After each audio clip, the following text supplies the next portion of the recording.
The stars are bright, we own the night. The stars are bright, we own.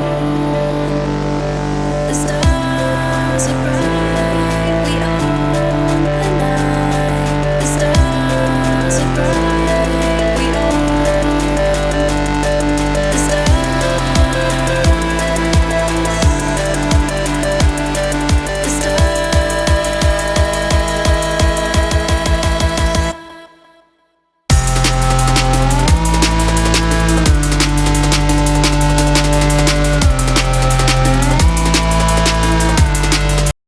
The Is Yolanda. I'm the host of No Better Time Than the Present. And this evening, I have the pleasure of Shardae Scott, who will be speaking about her advocacy in sickle cell anemia or sickle cell disease. So, before we get started, however, I do want to give a little premise of what is sickle cell anemia. And of course, Shardae, you can correct me if I'm wrong or anything that I'm getting ready to say.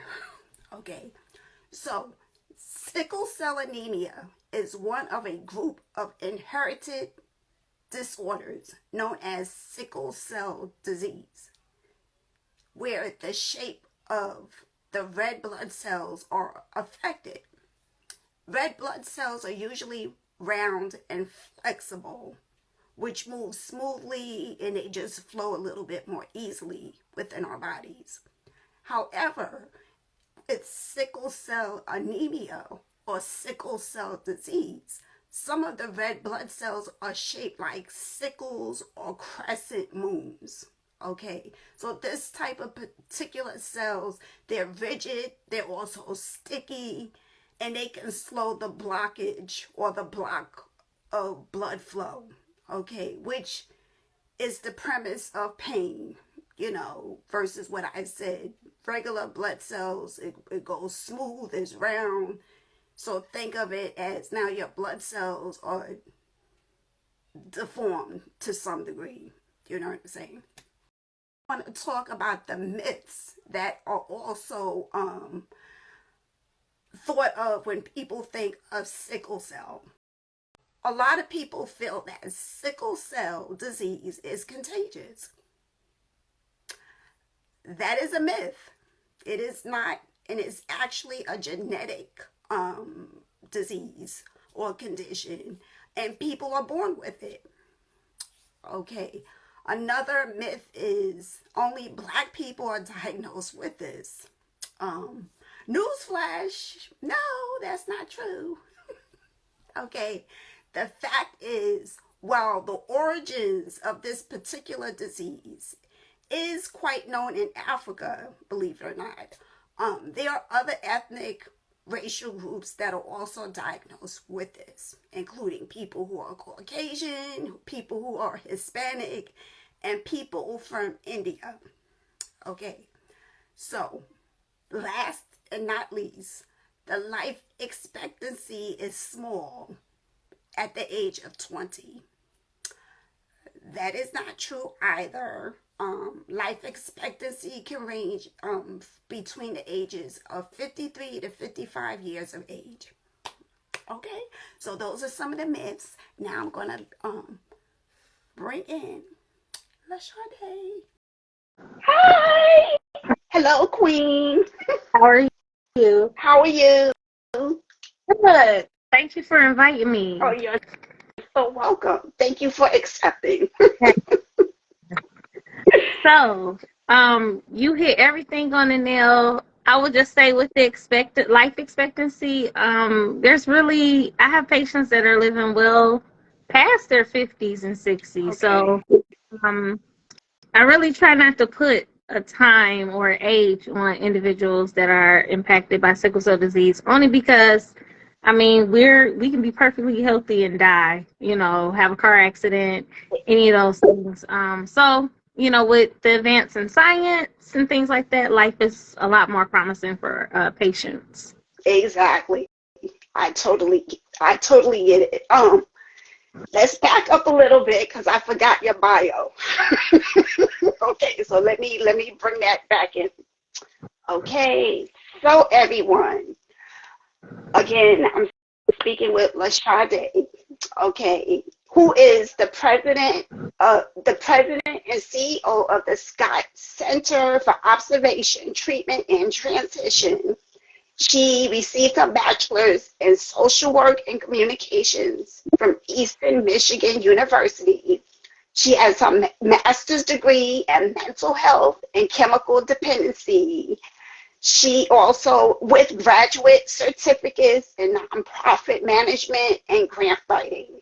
Okay, she is also currently a student at the University of Kentucky's Doctor of Social Work Administration and Leadership program. So, people, we're talking to someone that knows her stuff. Okay, okay. She is also an ardent supporter of people with sickle cell disease because, as she, I think, kind of mentioned, but she is also the mother of 2 warrior children. By educating people and families and providing them the ability to make knowledgeable choices while maintaining their mental health, her mission for the Scott Center of Observation, Treatment, and Transition is to provide educational opportunities in lowering infant mortality and aiding families in making the transition from pediatric to adult medical treatment. Thank you, Queen, for being here. Thank you. So I want to go to you as a patient partner, I will say, okay, with 2 children with sickle cell disease. First, I want you to correct me. Would we refer to this as sickle cell anemia or sickle cell disease? Or is it the same thing? Or like, can you break down the term first? So it's the same. I know we're trying to, and I still say sickle cell disease. I know we're trying to get away from disease. And when I say we, the community, I know we're trying to kind of push the narrative of a chronic disorder. Okay. So they are the same. It's just preference on how people refer to it. But furthermore, like I said, I'm still working on it, but I still use the term disease versus disorder. But you may hear me use it interchangeably. Okay. Okay, which is fine, because you may hear me do the same. Okay. Um, so before we get into the gist of like some of the questions that I have for you this evening, can you tell me a little bit about your children's situation and how has this impacted your family? Like, what was the call out as to this? Oh, absolutely. So, um, in 2015 and 16, I had 2 children diagnosed with sickle cell disease, and I do have other children, but that just kind of like really changed my whole outlook on what my career would be. I originally was in school for secondary education, and once I found out that my children were diagnosed with sickle cell, I knew that I had to make a change. I knew that I was going to be involved in advocacy due to the fact that I'm their mom and I know what's best, or I'm going to do what's best for them. So that is what started the journey of me getting back in school, and I have been nonstop since. In the midst of me being in school, I started this nonprofit, Scott Center for Observation, Treatment, and Transition, and originally it was just going to be primarily for sickle cell disease. Now, however, it is a center focus for the center, but as I started doing more research and getting into my field, infant mortality, we know that Blacks are impacted. 1 out of every 3 African American babies die. So I felt like that was something that caught my attention as well. And then just being in the mental health field, I wanted to focus on that. So when we speak about advocacy, I'm always going to fight for brown and Black and brown people. and our health disparities that, we just need to be privy and more mindful of the things that impact our community. So sickle cell disease is one of the leading diseases that we need to really pay focus on in our community. And I think there's just such a lack of communication or information out there. I'm originally a Detroit native. I currently reside in Ohio now, but I always knew that I had sickle cell trait. However, you know, it was not mandated till 87 to test every baby in the state of Michigan. So therefore, we were just unaware when it came down to us having children, and then just having that information, you know, steady, ready for us to be prepared in having children with sickle cell disease. Um, I know now when you go to your OB visits, if you are a person of color, they will automatically ask, do you have sickle cell trait? And they're testing mom. But I always say dad should get tested too, because it wasn't until 2006 where it was required for every state in the United States to mandate newborn screening. So if you were born before 2006, there's a possibility you weren't tested to know your status. Right. Wow. Well, all I want to say when it comes to sickle cell condition, I know we just went over that. Um, what I'm familiar with is I remember there was someone in my high school, like when I first entered high school, she probably was a grade before me, so sophomore, I forget, whatever it was. And I remember, I think she was out a lot because she was sickly or whatever was going on with her.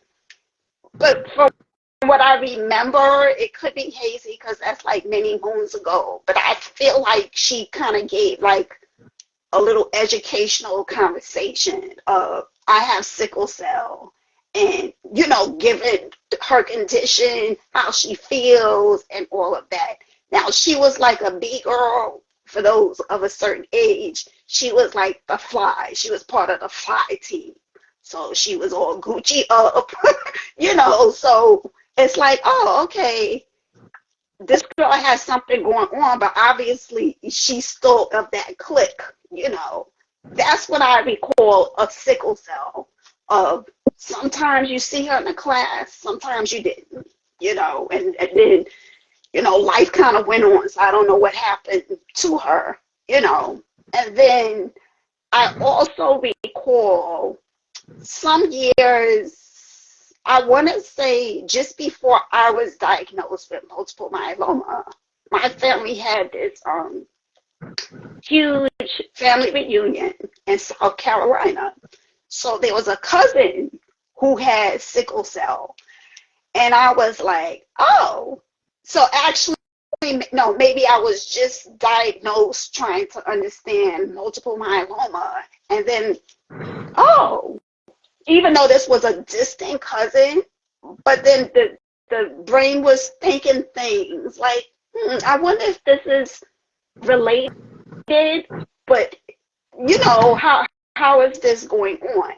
So I say all that to say I think a lot of people maybe they know someone with sickle cell anemia, but it's like the questions, or maybe if in the case of me, who has a blood disease, is it relatable in some kind of way? You know what I'm saying? So I think that's kind of interesting. And I think a lot of people, just as I mentioned before, they hear sickle cell and automatically they think that this is a Black thing. So, yeah. So I kind of want to, you touched on a couple things, so I kind of want to like reiterate something. For starters, in 1 out of 365 African American births, there's someone diagnosed with sickle cell disease. 1 out of 13 African American births, there is sickle cell trait. Um, 1 out of 16,300 Hispanics are impacted. I mean, I can keep going on and on, right? So when we think of our friends, there's a possibility out of your friends someone is impacted by either sickle cell disease or sickle cell trait.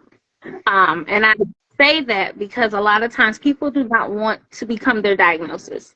So a lot of times they're not sharing with friends. But I think when we change that narrative and we push it forward, I tell my boys all the time, it's nothing wrong with letting someone know, your diagnosis. I empower them. I'm really, really big on empowerment and making sure that they let the individuals that they play with, have an idea of what it is that they're going through, because some days they're not going to be their best. They're not going to be 100%.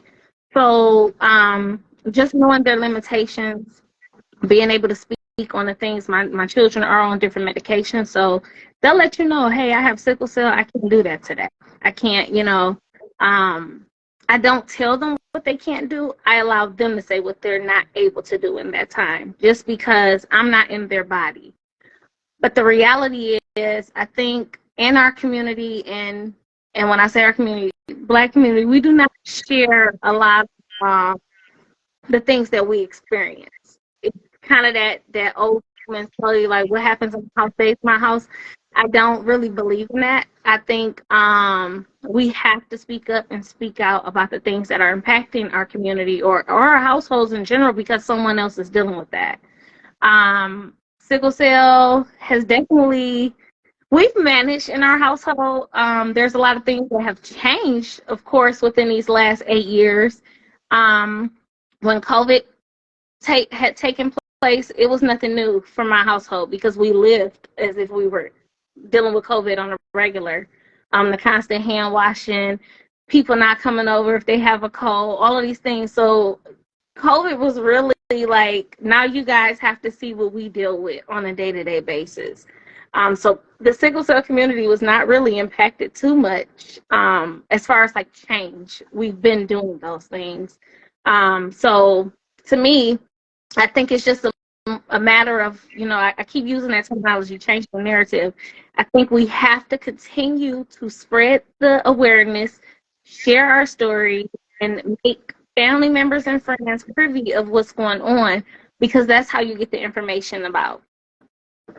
I totally agree.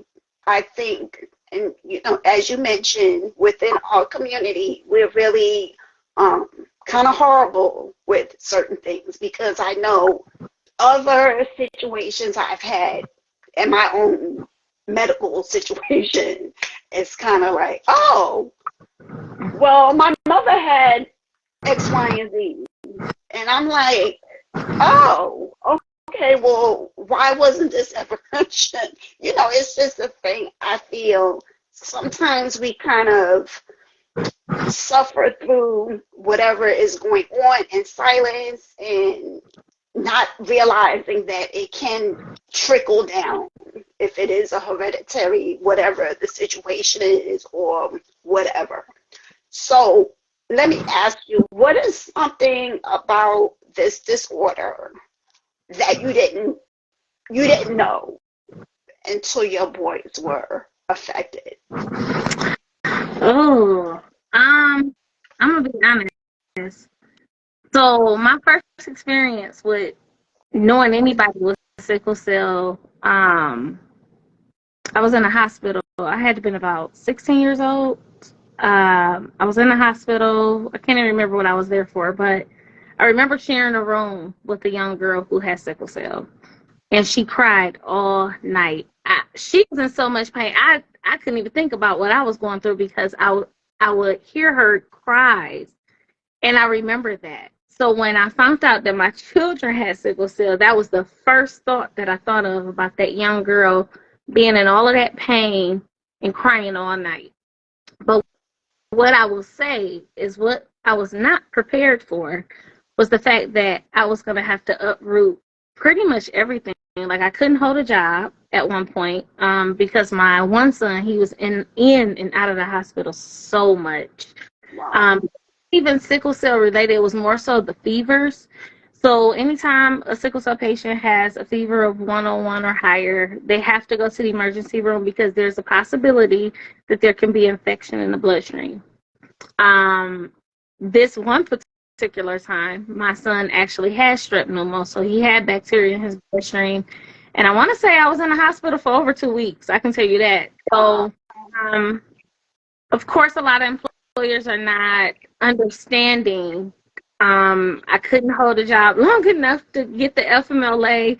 So that is what really pushed me to go back to school. I said, well, at this point, it's like if I can't keep a job, I need to be doing something to go into the field or go into a field that I'm able to work and still maintain my children's diagnosis. So I say I did not choose social work. I did not choose sickle cell, but it chose me.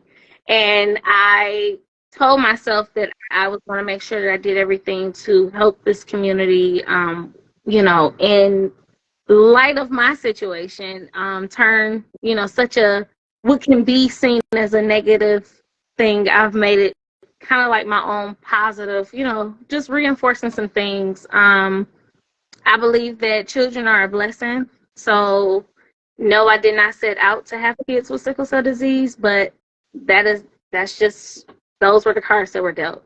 So I empower them. I encourage them. They're very smart. So they're able to do anything everybody else does. They just have to do it in moderation. And I think if we start there with the positives instead of going straight into the negatives, you'll probably have better outcomes. Every household is not like mine. So when I'm talking to clients, I'm making sure that I start there first. That's why I say empowerment. The empowerment theory for me is very important to be able to kind of redirect that negativity or just the negative notions that come with sickle cell. No one is their diagnosis. You just happen to be born with that diagnosis, and it's really, how do you push forward? What are you able to do? I know a lot of people in the sickle cell field that are doing some amazing things. I'm actually honored to be working alongside a lot of them. So it's just really like what household you're in and how those people are encouraging you to be your best version of yourself. Totally. It is funny because, as you mentioned, sometimes I don't think a lot of people see it. It trickles down in terms of the support system. So your case is rather interesting because you're a mom of two children affected. So the children are affected, but okay, mom has to work. And I think sometimes people, they just see the patient. Okay, it is the patient, but then is everyone kind of around you part of your support system? So I think that's kind of interesting. Yeah, Unfortunately, in this country, it's tricky because, as you said, depending on your employer, some of us, sometimes you get a good one and sometimes you don't. And then you have to try to maneuver around that. Or if that doesn't work, we know what comes. You got to quit or yeah. whatever. So, I will say I've been blessed in that regard. Man, when I tell you my support system is, my husband. Like, if it wasn't for him, I wouldn't have been able to go to school. I wouldn't have been able to, so like he holds it down as far as, making sure the boys are good, all of those things. But I say that to say I look at a lot of patients that I know are single parents, and my hat goes off to them because it's hard. Like it's extremely hard. There's so many things that come into play. You might have to go to work, but your child is in the hospital.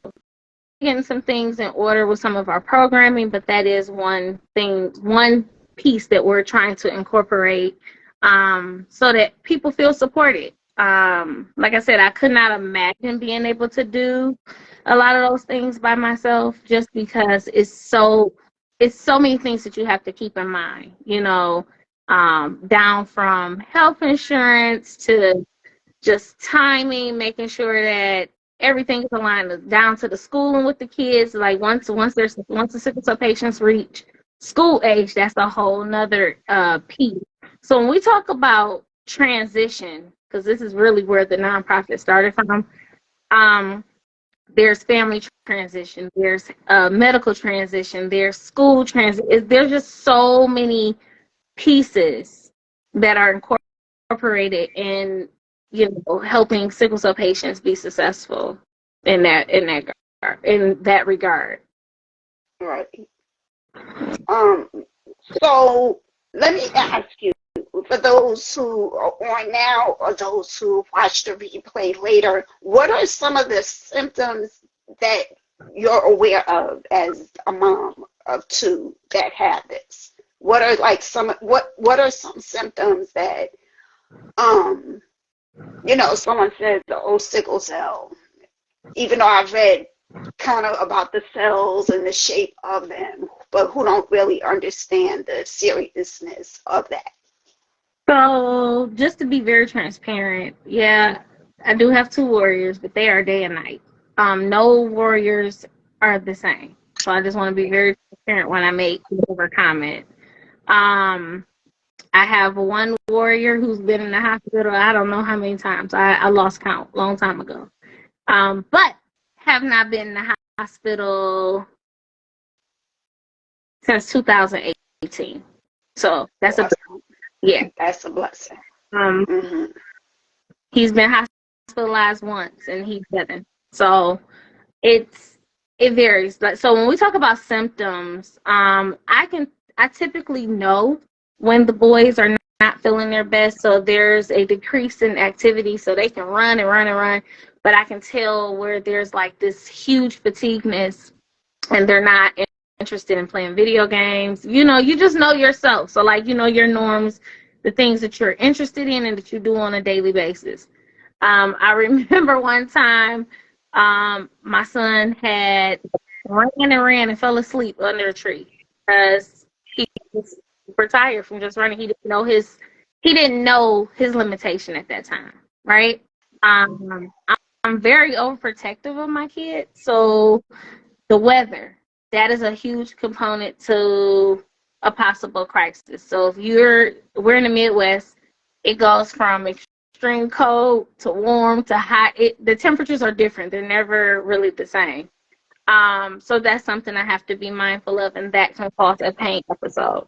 But with that being said, in the springtime, I know people probably look at them like they're crazy because they still have on hats, sometimes gloves, depending on how cold it is. Excuse me. It just depends. So we have to dress for the weather. And it may not look like you or me, but they have to dress a certain way so that they don't end up in a hospital. I am, so what is, making sure that they drink plenty of water. Plenty of water. So being dehydrated can cause a pain episode. So there's a lot of things to be mindful of. So I said weather, the overexertion of, you know, whether it's them doing a lot of physical activity. So I have to, and they do play sports. Some physicians may tell their patients not to play sport, but as I stated before, I do not allow anyone to enable my children. I empower them to do whatever it is that they want to do. I just constantly remind them that moderation is key. So if you're watching and you are a sickle cell warrior, have warriors, never let anyone limit what you can do. You know your body better than the doctor do. I always says the patients are the best doctor because they know what works for them. They've been living in that body for X amount of years. Whereas you get to a hematologist and they may have known you 5 minutes and they think they got to figure it out, and they usually don't. So yeah, just that's pretty much the gist of it. Just making sure that they are in tune with their body. So it can vary. The symptoms vary. I know when they were younger, they slept a lot. But we know with sickle cell patients, their blood cells break down every 10 to 20 days, whereas a person without sickle cell, they break down every 120 days. Wow. So, yeah, rapid breakdown. And that's why you see some patients with yellow eyes, which is considered jaundice. And that's because of the bilirubin is breaking down rapidly. Wow. This is very educational.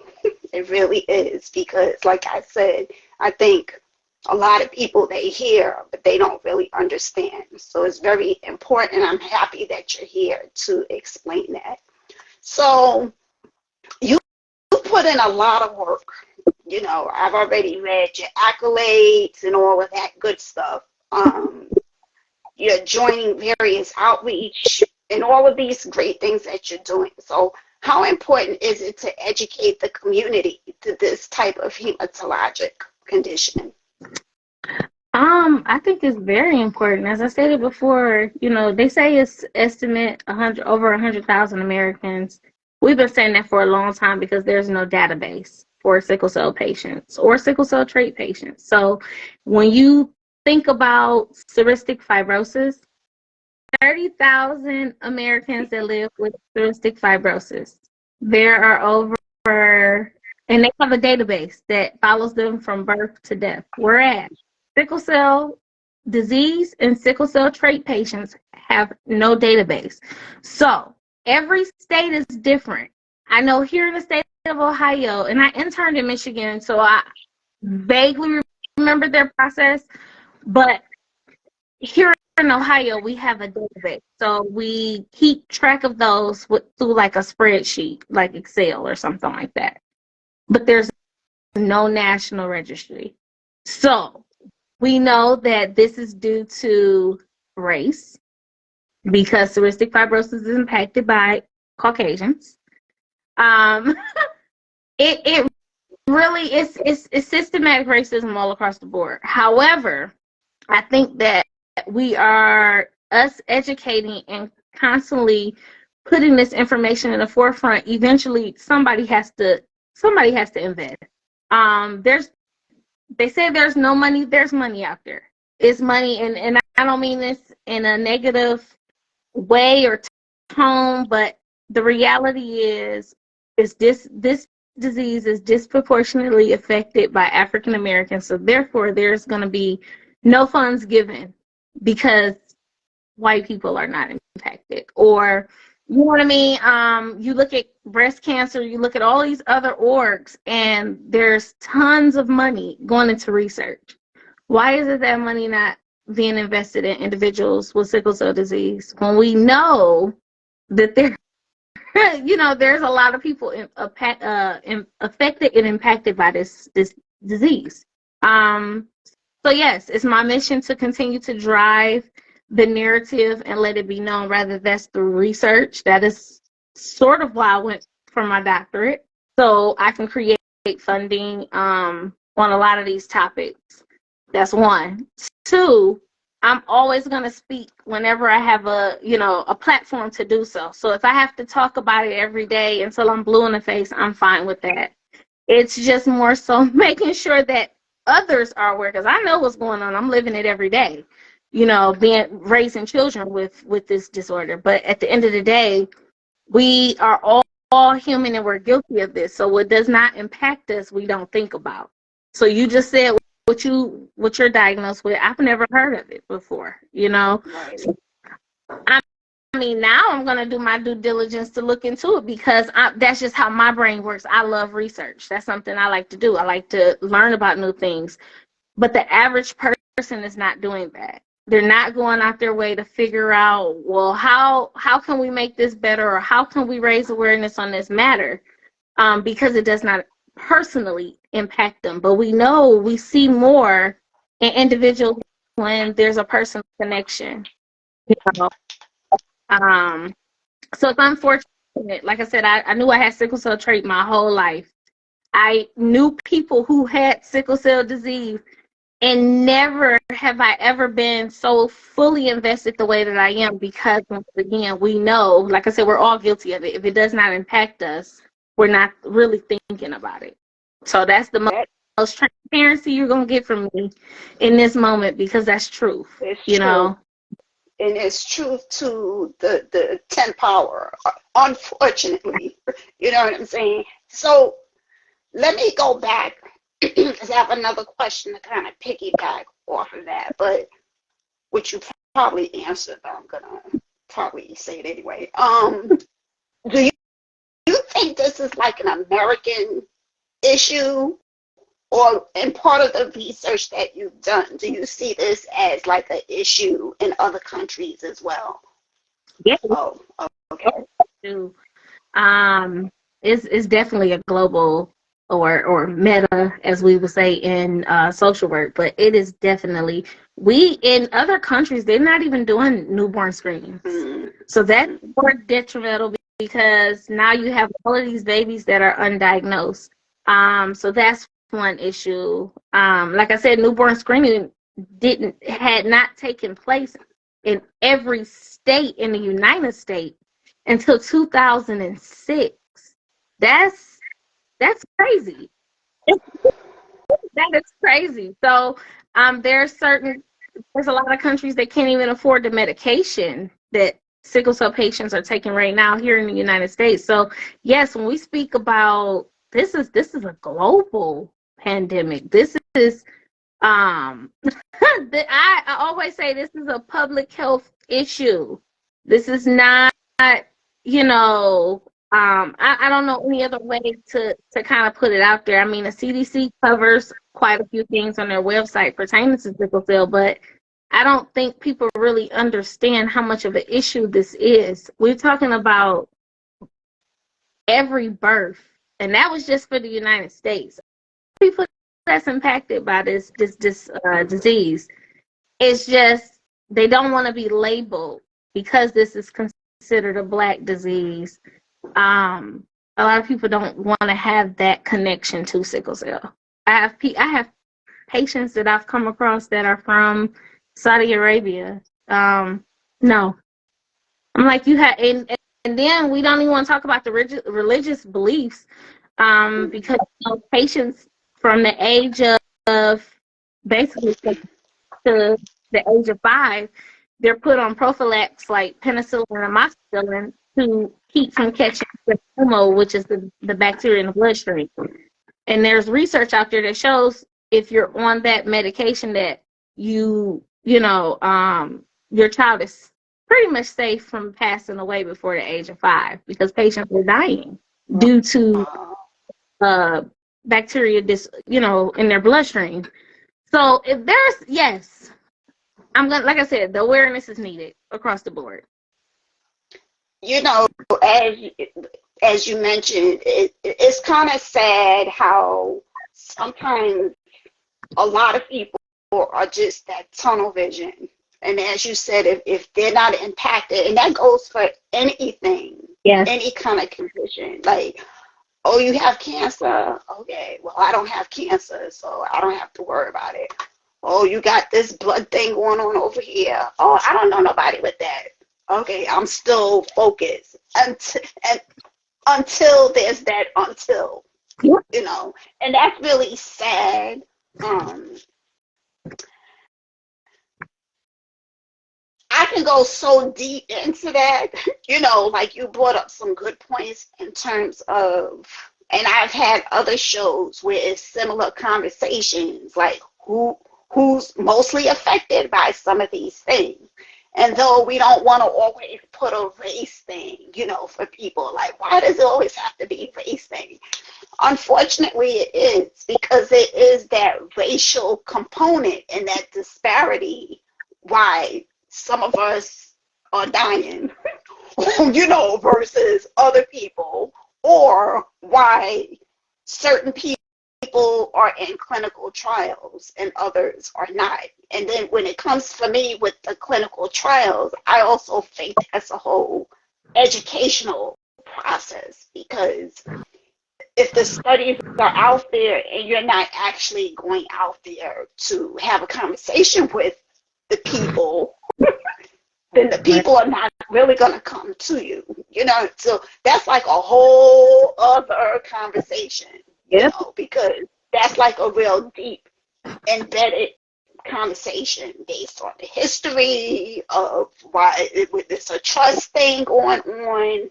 But despite those issues that were in the past, Black Black people still should have a seat at the table because just because, and especially when you're talking about babies, that's like a whole different thing.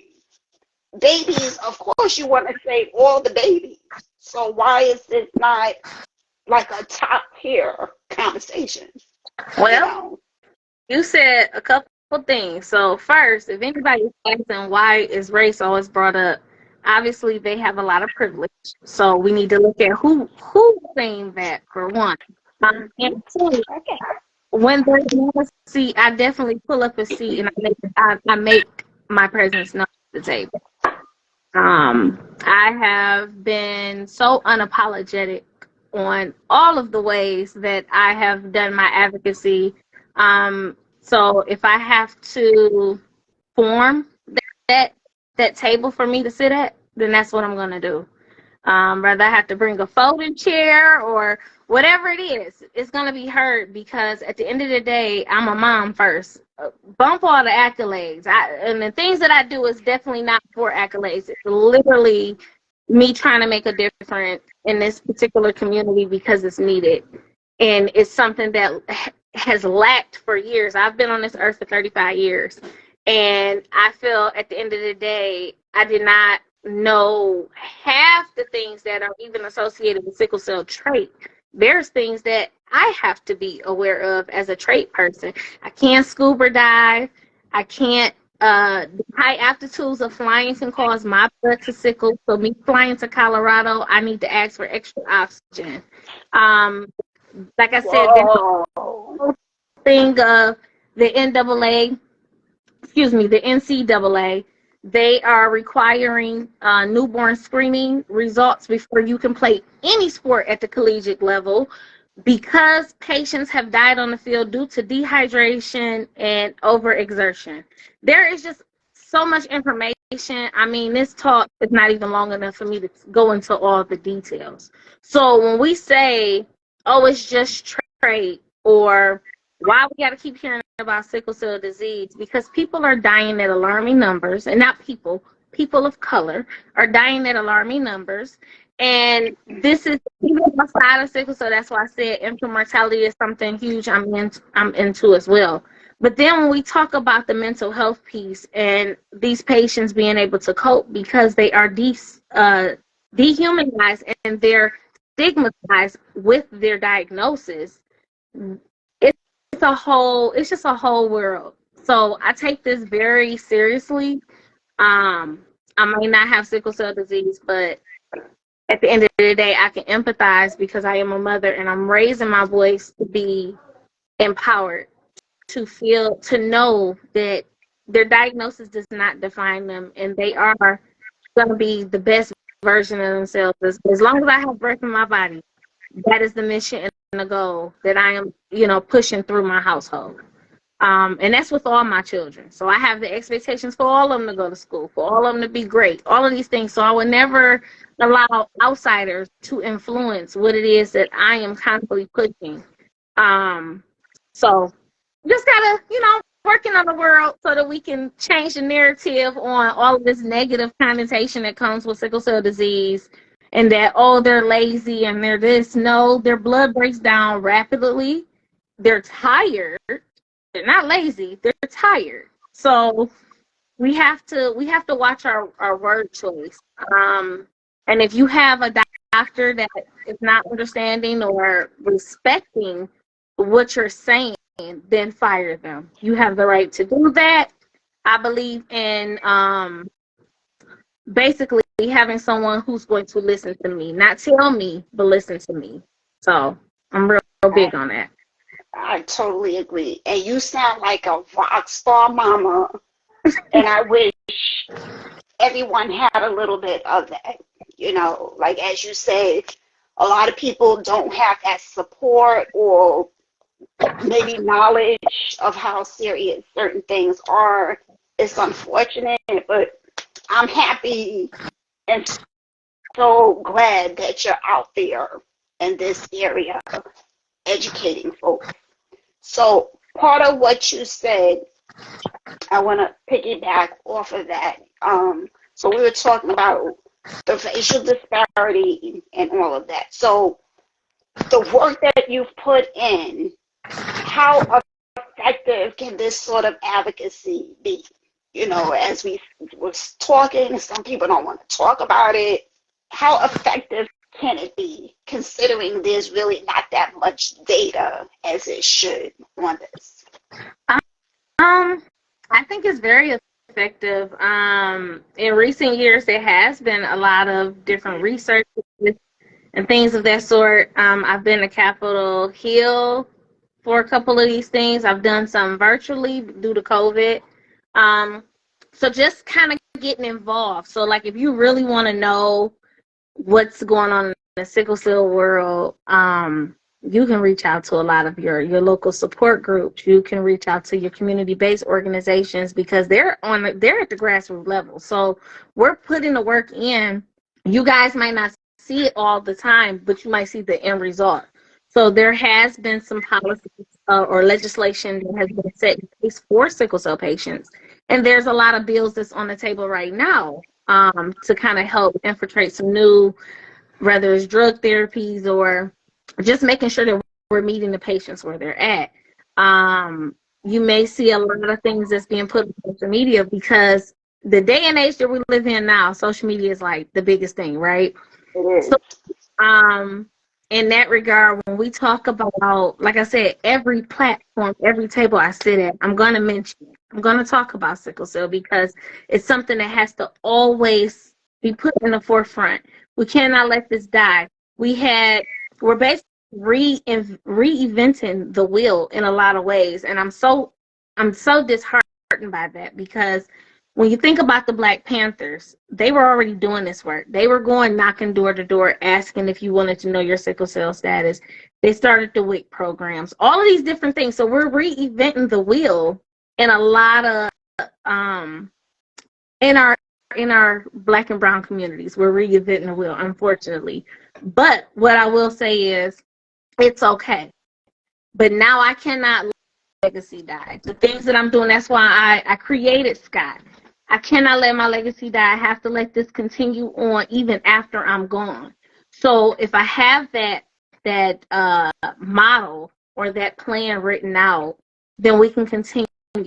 I look for people that's not even in the sickle cell field. I'm bringing them in so that they can get a little piece of this world, and I can incorporate another world, and we can make it work because people like stuff for their services. That's just the reality of life. Nobody's doing anything for free, unfortunately.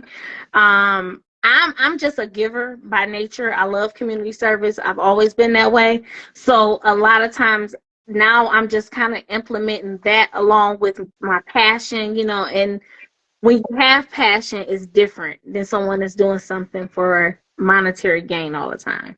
You get what I mean? Right. I totally get it. We just want to make sure that we're always, whether it's, any health disparity in Black and brown communities should be pushed. Whether that is prostate cancer, because we know that is attacking our Black Mm-hmm. heavily. So I'm just really big, I know my name sticks with sickle cell, and I'm forever embedded and grateful for that. But that is not going to be all for me. I'm going to make sure that I'm hitting a lot of health disparities that impact Black and brown communities because, like I stated to you earlier, we are dying at alarming numbers. And I value the lives of, to say other lives are not valued, but we are not valued even within our own community, as well as when we're dealing with these health professionals. So as I stated, if your care provider is not listening to you, fire them. That's my whole notion. Fire them, find somebody else. Totally. It's funny because that's like one of the premise of No Better Time Than the Present is to help those that listen in to know the importance of self-advocacy. And I think sometimes, excuse me, we get complacent in terms of that whole doctor-patient relationship. And even though some people have that voice in the back of their head telling them something that this communication isn't right. However, we continue with, oh, well, this is my doctor, or kind of getting in the lazy mode. Oh, I gotta find somebody else. You know, you know it in your gut. If the way you and I are communicating, okay, it kind of makes sense. You know, if your doctor is, let's say, looking on his phone or trying to rush to the next patient, which that's a common thing. But then there's that, however, for you to be vocal. And a lot of people, for some reason, are scared to be vocal, and they just kind of go with the flow. So, Well, I feel, and this is just a personal preference, you are paying for, when you get that bill, it's a breakdown of everything that they did at that visit.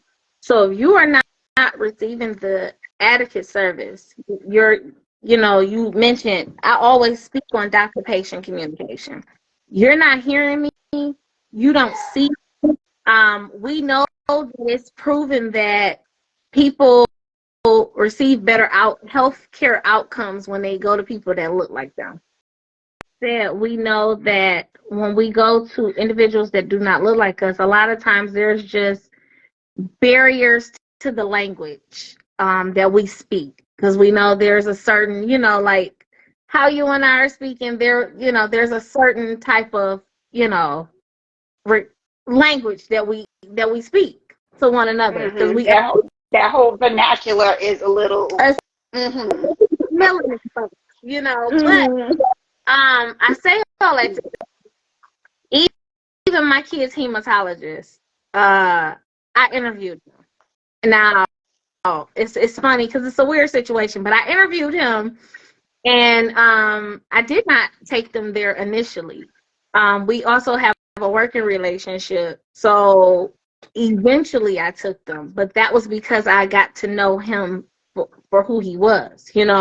I'm just really big on, and it's not to say that he wasn't a good person to begin with. It's just sometimes where you start the level of care, because this is what you were saying, where you start your care at, it's hard for you to move to possible possibly better care, or just to move on in that realm, because you started your care there. But just because you started there doesn't mean that that's where you need to be, because you can outgrow, or just the services have declined over time. There's just a lot, and I know we like to remain loyal and we like to stick with who we know, but sometimes who we know is just not always the best care.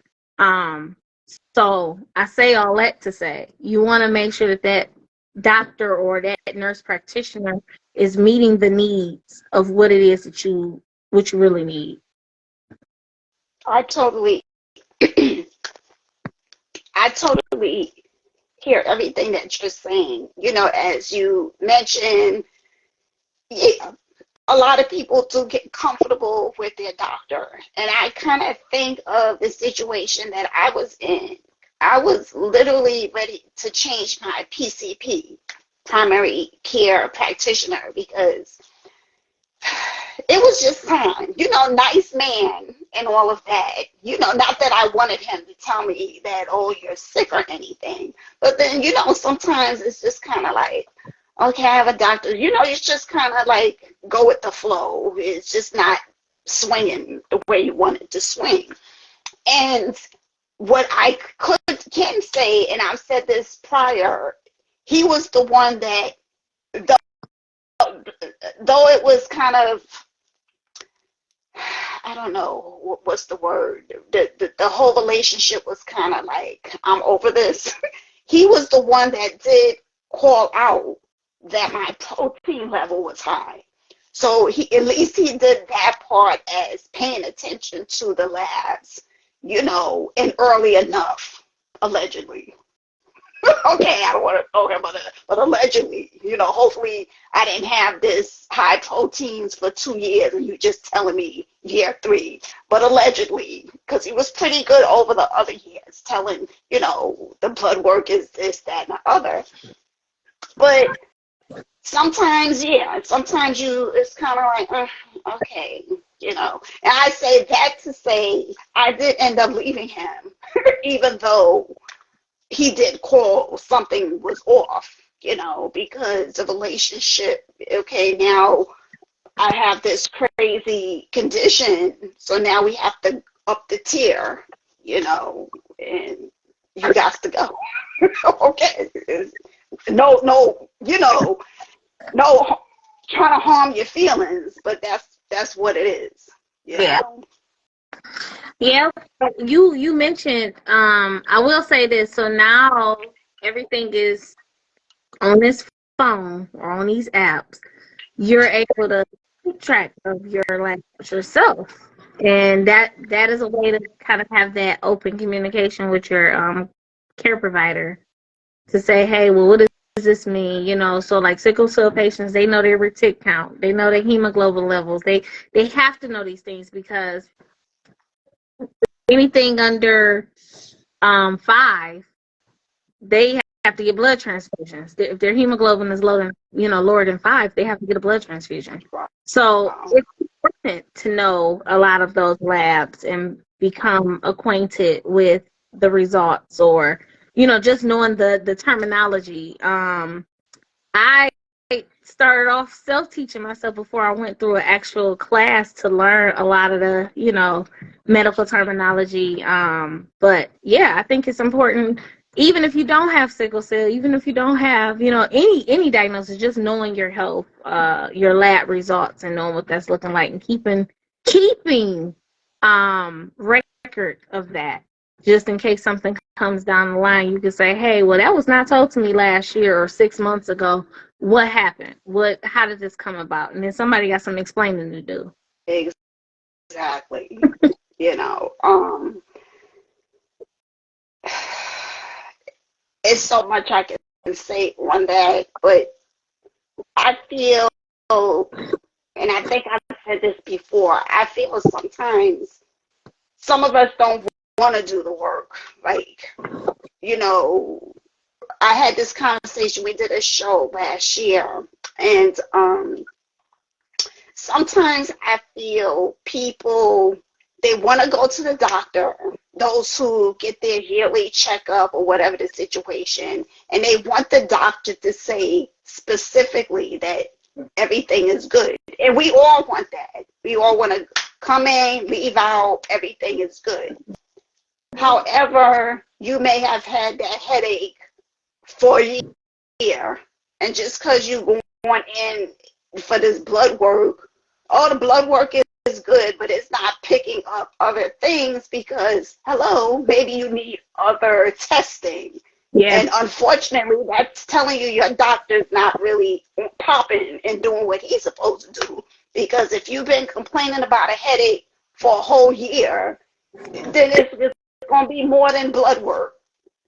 He's a doctor. He should be, figuring out that, oh, well, maybe either go to another specialist. If that's the best you can do, okay, at least say that. But I think a lot of people is like, oh, well, my doctor said I'm good. And once they get that clearance, they just kind of move ahead and just life is beautiful as they're popping these Tylenols every day. So, Back to what I stated to you earlier. Always say we know our bodies better than we're living in it. We know our bodies better than any doctor, any nurse. You know what is what is a normal day, or how your body feels normally, and you know when something is wrong. And this kind of said way, it's not about sickle cell, but even through childbirth, for me, I was told, oh, the hard part is over, and I literally bled out. So it's like wow. you have to, your doctors, they have to listen. And when I mean, I had 6 transfusions after that. So, I say that to say, once again, we are perceived to be strong because we're Black. We're tougher. Our skin is tougher. We can endure more. All of these things. It's all these misconceptions of being, you know, in the medical field, um, and then we're dying because we're not properly treated or we're not being heard because, oh, you're fine. You look fine.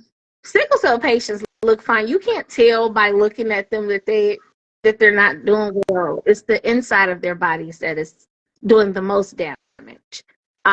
So when we say that, you know, I have to continue to advocate and make sure that our Black and brown communities are being heard, in every aspect of the healthcare field. Totally.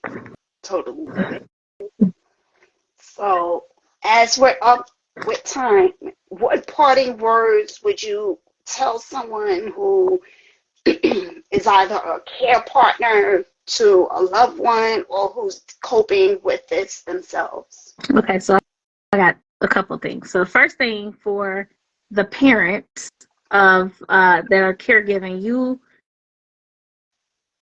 find a way to have self-care, because if you're not taking care of yourself, it is hard for you to thoroughly take care of the person that you're caring for. So rather that be taking warm baths, lighting some candles, put some Epsom salt and some green alcohol in the tub with some bubble bath.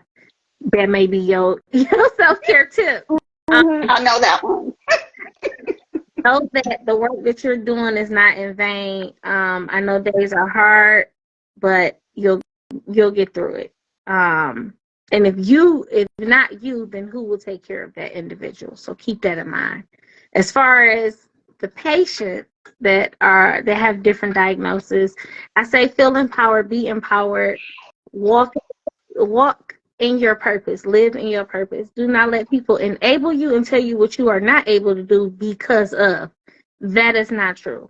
You can do all those things in light of your diagnosis, because to walk in that firmly and to stand on it, it actually makes you look way stronger. And not that you have to always be strong, but people will see that. People will understand, like, wow, how are you doing this? And that's the thing.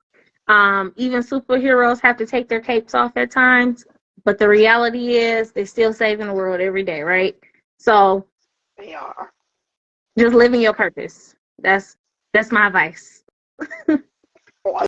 Some words, awesome words. Now, how can the audience that are still on and those who listen to the replay, how can they find you and your advocacy Yeah, and all of that good stuff? so you can follow us on Instagram and YouTube at Scott Center OH. It's all one word. And then we have a Facebook page, Scott Center for Observation, Treatment, and Transition. So you guys can follow us there. I mean, I'm not hard to find, honestly. I'm not hard to find. Yeah, I found you. Yes. So I'm open to, and then we have our website, which will be up next week, but it will be scottcenteroh.org. So you Okay, guys can there. wonderful. Yeah. And I just want to thank you again. You really educated me a lot. I think a lot of my guests put a light on whatever the issue is. And this was very enlightening. I definitely wanted to have this conversation based on, as I said, the classmate that I had so many moons ago, and to get like a real understanding. So you did the job. Yes. And I hope you continue doing, which I know you will, continue spreading the word and this advocacy because we need it. And anything that I can do on this end, let's just stay in contact so we can see what we can do. Because I think what you're doing is like is needed and key. So just let me know. Thank you. You continue to be a light and keep shining through. And I appreciate you bringing me on to spread awareness on such a matter that is needed. But do not let this be the last encounter. So I look forward to working with It you won't. in the future. Thank you. And I hope you have a beautiful evening. You too. Okay. You too. Bye, Bye. everyone.